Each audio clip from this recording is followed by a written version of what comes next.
Welcome to Kung Fu Havoc number 2. Hello, Instagrammers. I'm not going to be on long because it's almost midnight. My alarm will be going off any minute now, so you'll be able to know that it's midnight. Alright, so I promised you guys in an earlier video that I would do martial art videos inside, and I would do the talking portion versus the actual demonstration. Alright? So there's no room in here for me to actually do a demonstration, which is why I said that.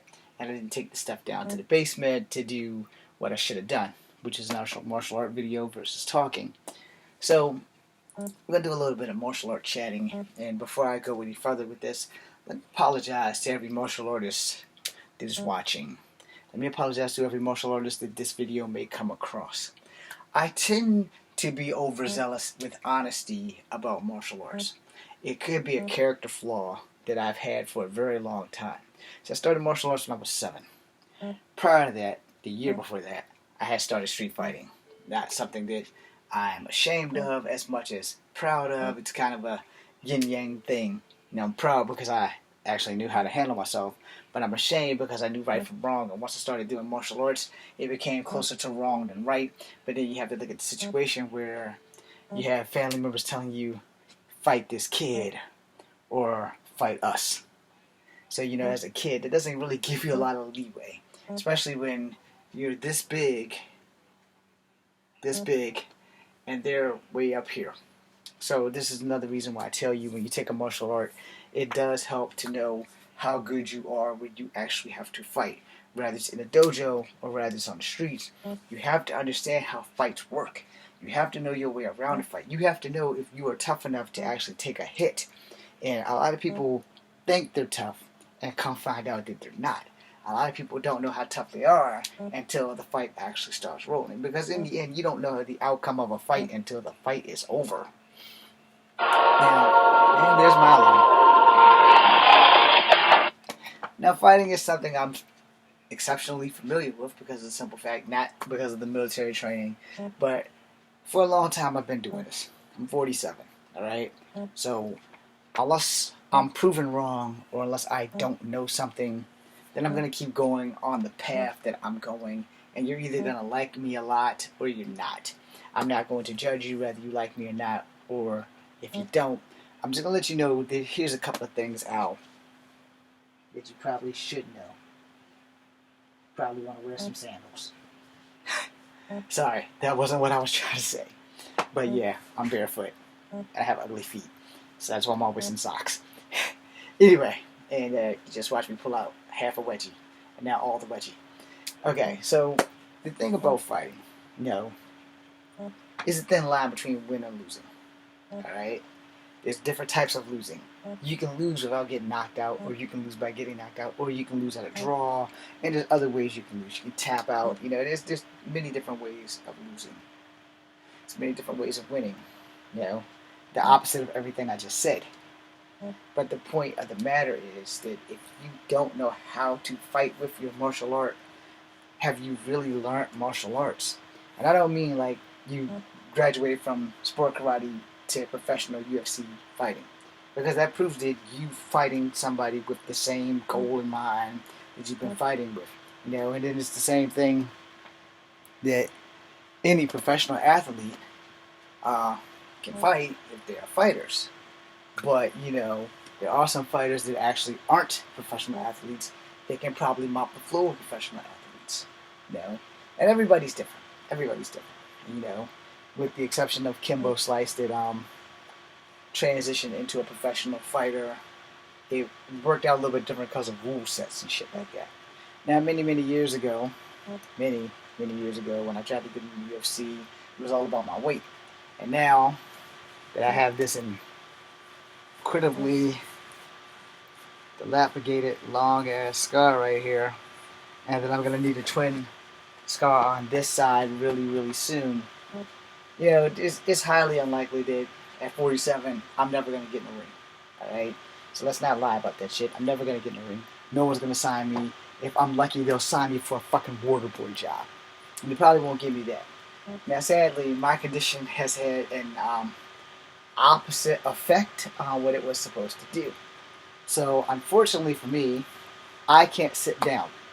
for more than 2 hours. Sleeping is not very comfortable. I toss and turn all night long. Without, it's not the. I wouldn't say it was the surgery. The surgery went well. Y'all see how I moved. The surgery went exceptionally well. But like nerve endings and pain. This is like going on my 6th year of having to live with this thing. It has been an ongoing challenge on getting comfortable. All right, but I can stand just fine. In any job I take, it has to be a job where I have to be walking or moving. I can't sit for more than 2 hours. I don't know why it is that way, but it is that way. And this hip's starting to act up. But we're not going to try to rush that before I'm 50. So we're going to give myself 3 years. Hopefully it won't go before that. I want to try and make a few more movies and things before I have to call it quits. Now think about fighting. Alright. Again, as I said in earlier videos, verbal altercation leading to physical altercation, leading to fist meet face or foot meet face, is kind of one of the things that you accelerate. And earlier today, I also talked about the black belt system and how it is designed for people who are physically good at fighting, but can't do katas. And also, I have said this at work quite a few times. I've said this in quite a few videos that, I think you should be able to fight for your belt. Honestly. No one agrees with that shit, but I think you should be able to fight for your belt. And here's the reason why I believe that you should fight for your belt. Because I'm sorry that I'm about to piss y'all off. So I'll sip this lemonade mix inside this water.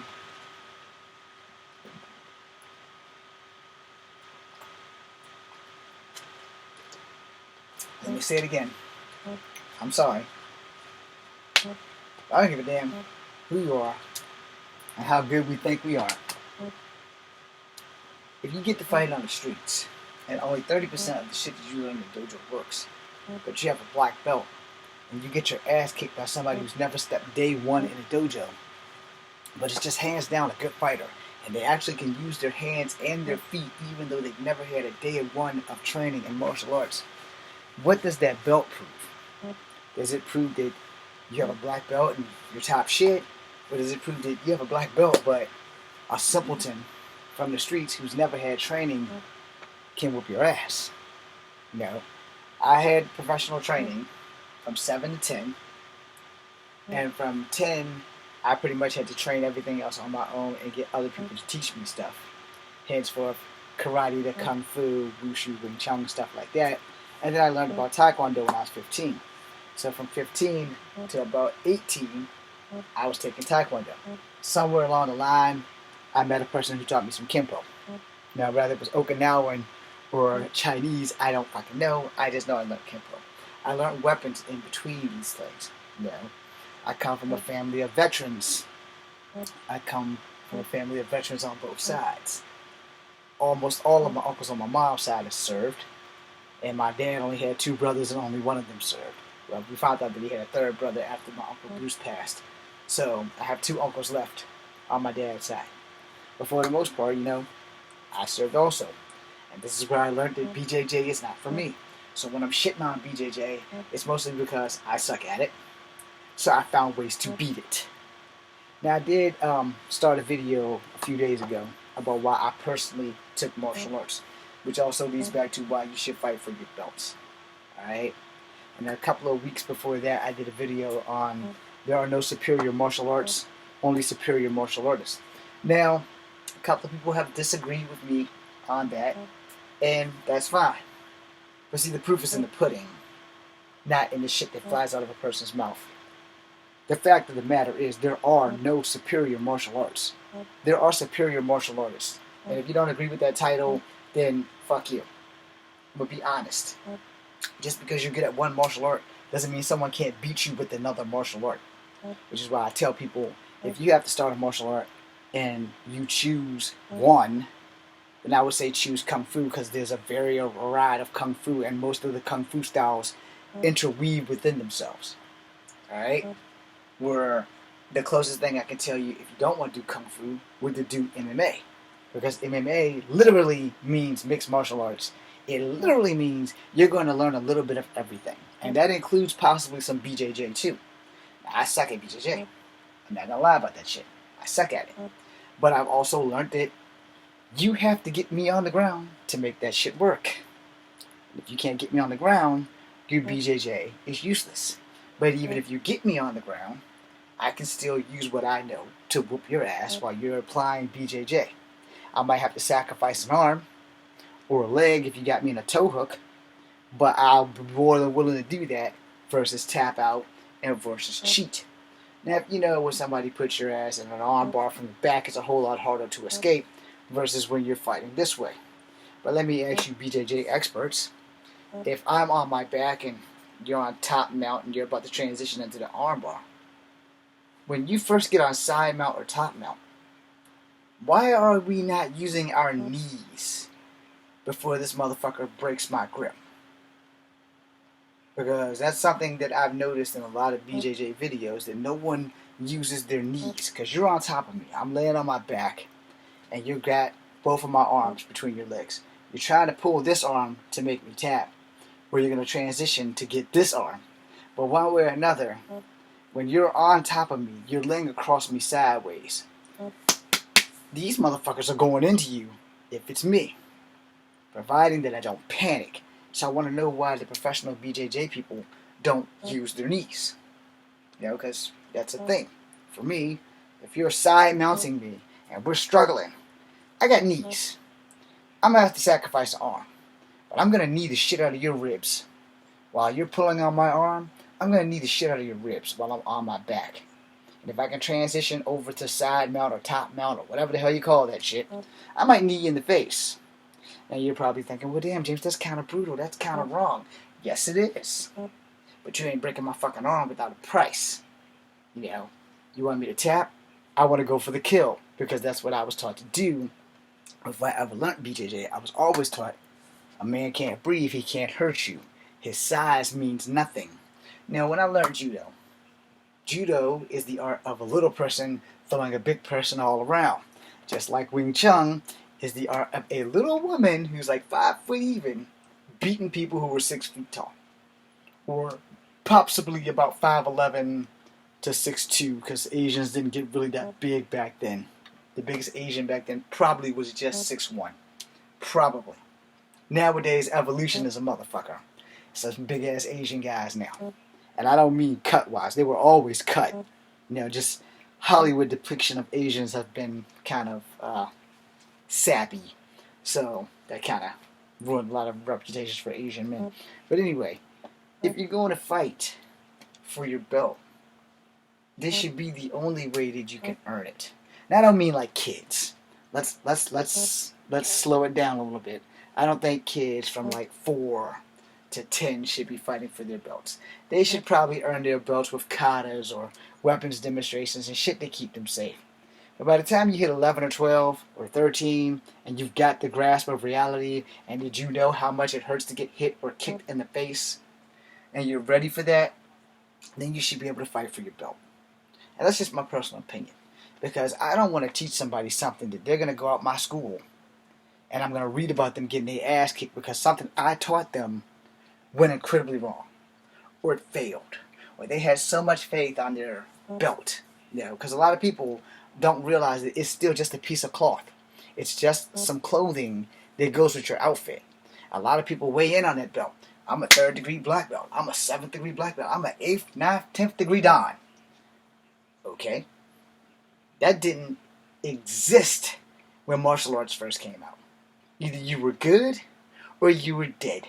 It's just that simple. Nobody really tells you this shit. When you go take a martial art class and you're sitting there in horse fist, hammer fist, you know, block, block, block, block, block, block, block. You know, when they're teaching that shit, okay, it's usable. It's good for you to learn that shit.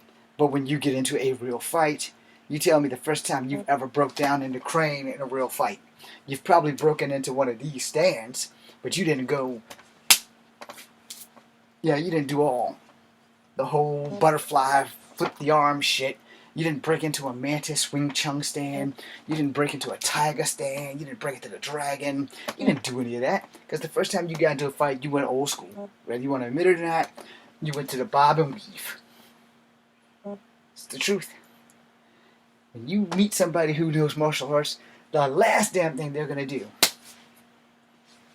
Now, if you're making a movie, okay, because it kind of has to be that way for movies. Like if you're making a TV show, I'm the Green Ranger. You know, I'm gonna break into this martial arts stand. Okay, because it's a movie.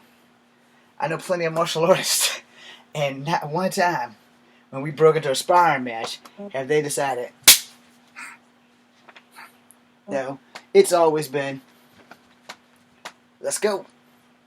You know, now if you're one of those martial artists that goes from Iron Butterfly to the Crane to the Mantis, good for you. I'm not one of those guys. If we're gonna spar, I'm just gonna Bruce Lee that shit. And I'm gonna keep the shit real. You're not gonna want to hear it, that's fine. But I'm gonna keep the shit real.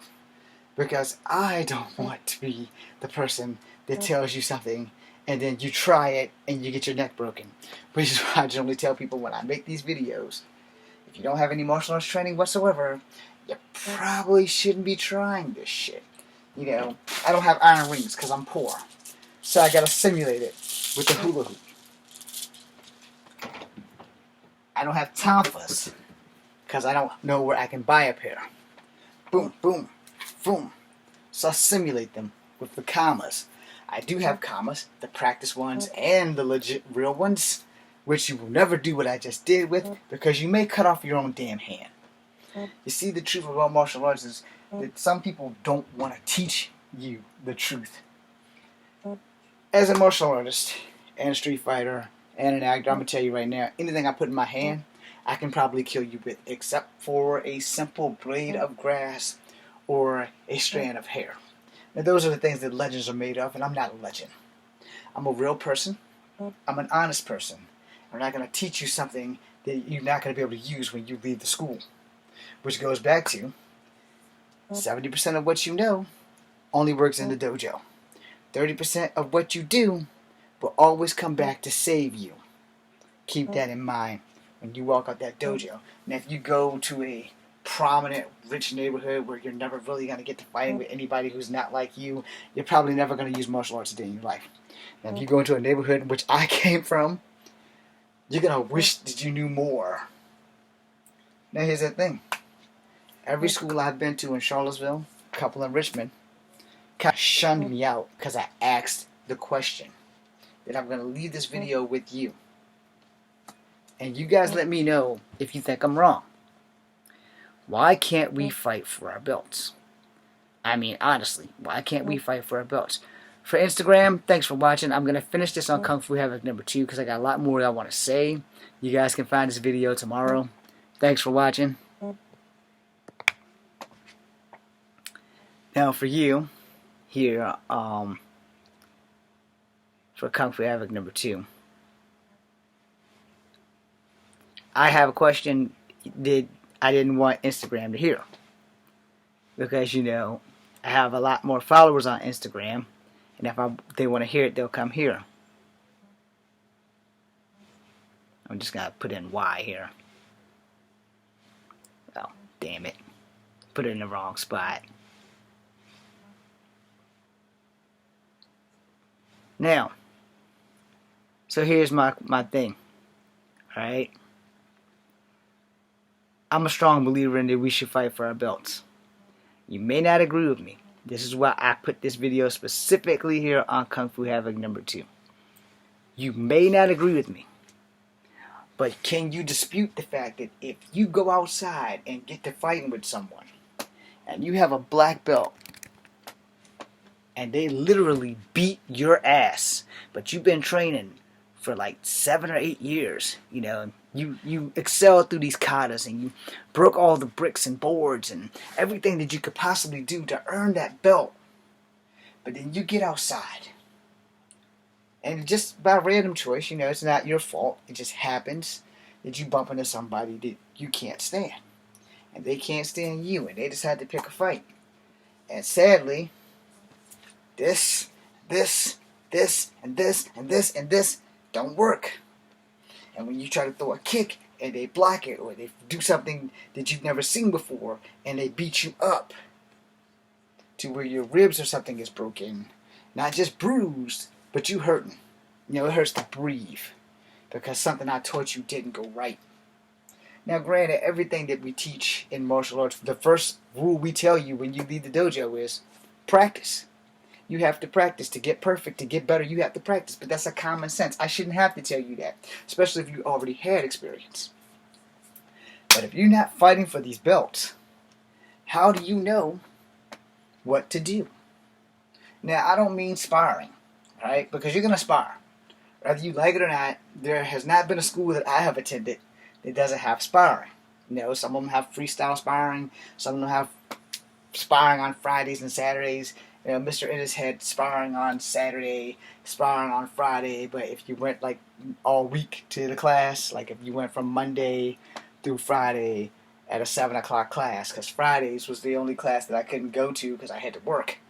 But except for like certain weekends that I requested off. But for the most part, Monday through Friday, you had to do your katas. I would go home and I could try my best to practice these damn katas. Tosan, Tungu, these are all yellow belt requirements. And I couldn't do it. For shit. No. And I fought. I fought in the streets for a very long time. When I was 15, I fought. When I started taking Mr. Ennis' class, we no longer lived in the projects. But when he was downtown, I would tell him, when I first started the class, I had to do push-up my first day because I didn't call a 11-year-old kid who had a green belt, sir. He said, rule number 1 in my school is everybody who outranks you, you call sir or ma'am, whether they're older than you or younger than you. That shit's getting thrown out. If I ever had a dojo, that shit's getting thrown out. Because one, this 13-year-old kid wouldn't have beat me at 13 if I was 13 on my best fucking day or my worst day. He was a little out of shape, and I'm not underestimating, I'm not body shaming him or putting him down, but I could look at him and tell right off the jump, all I had to do was hit him once. He was done. Now the only guy in class that I was scared of was a black belt because we went to the same school, not just the martial arts school, we went to the high school. Hi, Steve. I was deadly scared of Steve because Steve had a black belt. Then I found out how long it took him to get his black belt. I kind of stopped being afraid of Steve. I still had mad respect for Steve, especially while we was at school. Tall as white guy, about 6'2". I'm 5'1.5" at this time.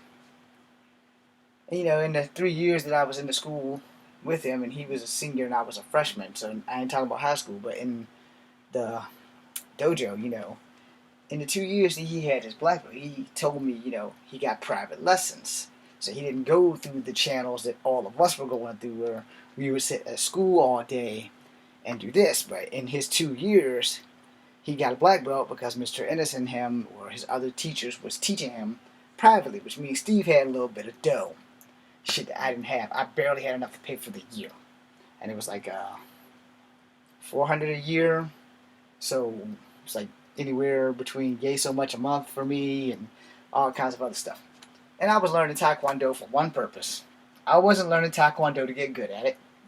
I wasn't learning Taekwondo to get a belt. I was learning Taekwondo so I could beat the fuck out of anybody who knew Taekwondo. See, I'm what you call an enigma when it comes to martial arts. You don't have to show me but 2 or 3 times, and I got it down. So, I never sparred with Steve, but I sparred with other black belts. I beat them easily. And some of the moves I watched Steve do, so I could do it. Monkey see, monkey do is a thing. It is for me.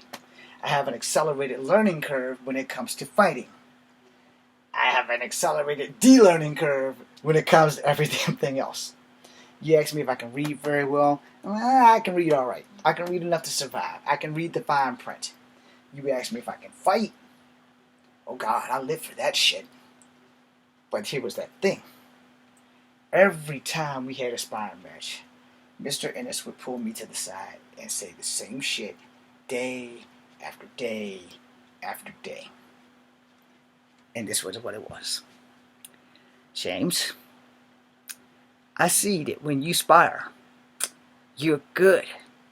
Why is it that you can't do kata 1? or 2, or 4, or 6, or 10. However many katas it had to take to get a belt. There's 7 degrees in yellow, 7 degrees in all of it. In his school, in general, you had to have 7 tests per belt. You had to pay for your test, and the belt's free. But the problem was, I couldn't get to 7th degree white belt if I tried. And I couldn't get to 1st degree yellow belt if I tried. Because I couldn't do kata 1. But whenever we sparred with people, they had a problem. They had 115 pounds of problem, because I was about 115 pounds at the time. Then I luckily got 5 pounds heavier. But they had 120 pounds of problem by the time I was done with the school. The problem was really simple. I could fight. Sparring wasn't a hard thing for me. Sparring was like a game. It was like playing with toys. Because I knew how to read people. If they were going for a certain kick, I could beat them to the punch. And I would kick their kick. And you know, Taekwondo has a lot of turning rounds. It has a lot of paintbrushing and all that other shit. And I'm like, that shit's not going to help you out there. Then you don't need it. Now, if you're going to do shows and stuff like that, well, hell yeah. When, you know, people are doing the multiple kicks and they're skipping across the room on the left leg and they're kicking the right leg, which is fine and dandy and it's awesome for movies. But you're not going to use that shit in the street. You might get one of those kicks off. But if you kick at somebody who has an iron jaw or a rock body, you're just pissing them off. And they're going to make you understand the palm of their hand. Or they're going to make you understand the backside of their hand. The thing about the human body is that the human body is tough and weak at the same time.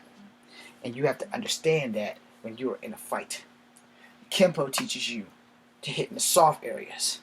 Karate teaches you how to manipulate power. Where Kempo, Judo, and Kung Fu, and even Wing Chun teaches you grappling and manipulations of joints.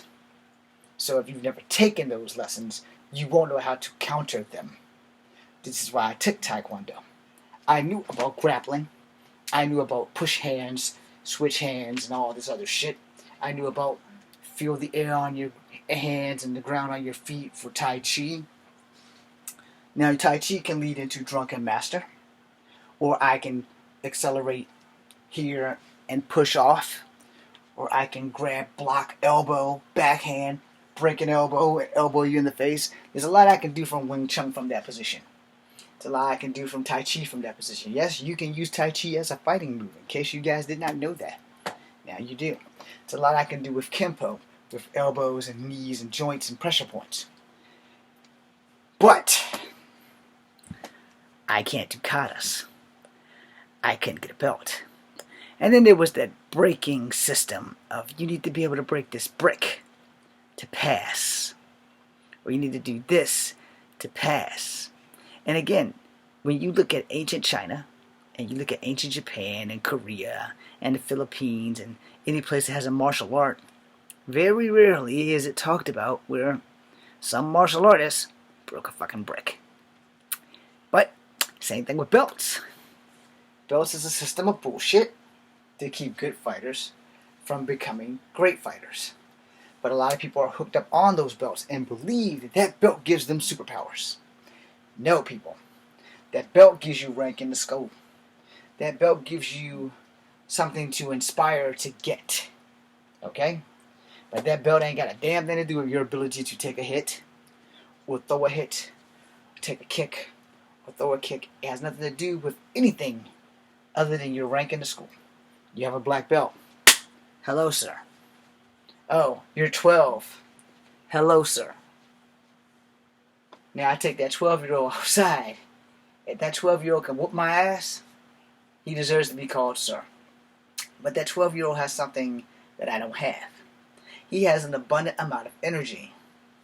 But I have something that 12-year-old doesn't have. I have age and experience. So he might decide he's going to flying dragon kick me. I'm just going to sidestep him and elbow him. I'm sidestep him and ridge hand him. I'm going to catch him and knee him in the face. Because he doesn't know that that's part of fighting. He only knows Tosan. So again, I'm a strong believer in why we should fight for our belts. I can honestly tell you this also as I end this. I'm going to end this right now. 25% of the people that can fight for their belts will earn that belt. The other 75 people who will fight for their belts will probably earn a very good nap. Thanks for watching. Be seeing you.